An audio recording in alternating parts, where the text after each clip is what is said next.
divide. Oganda ma pachoka okwa mondo beda kicha kaluwore gi Kodh El Nino ma podi geno chwe mare e kor gwenge ma pachokae. Dul makoro chal mar kor lwasi wacho ni podi gichung' kar tiendgi kaluwore gi milome mane gichiwo mar koth.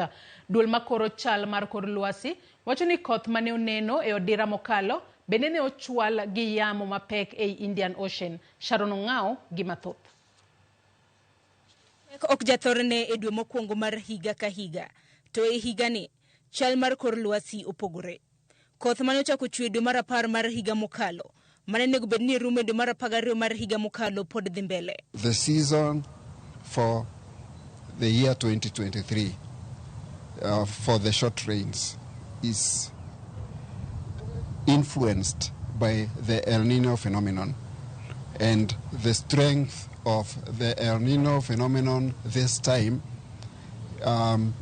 is such that it is strong enough to keep the season up to end of January.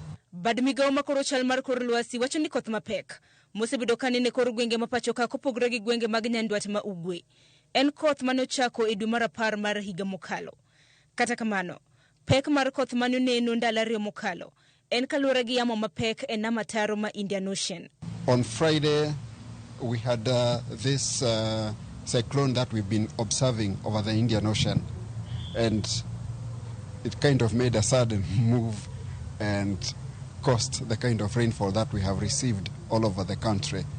It's been named Belal, Cyclone Belal. So that happening when the season is already ongoing is likely to cause what we have already experienced. And it's unfortunate that we have reports of lives that have been lost through this. Koth podi geno chwe mare e pachokae. Gino maduol mochung'ne koro chal mar kor lwasi wacho ni ber gi pith. Duol no jiwo jopur mondo ikre ne pidho cham motelo ne koth migeno chwe mare e dwe mar 3 mar higane.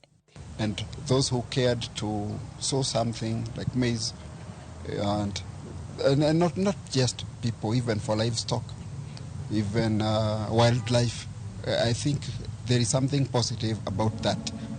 Problems arise over the areas that are normally referred to as agricultural grounds, especially those areas that are very, very steep.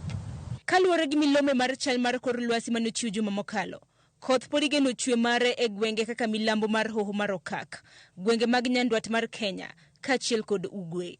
Sharon Ong'ao, Ramogi TV.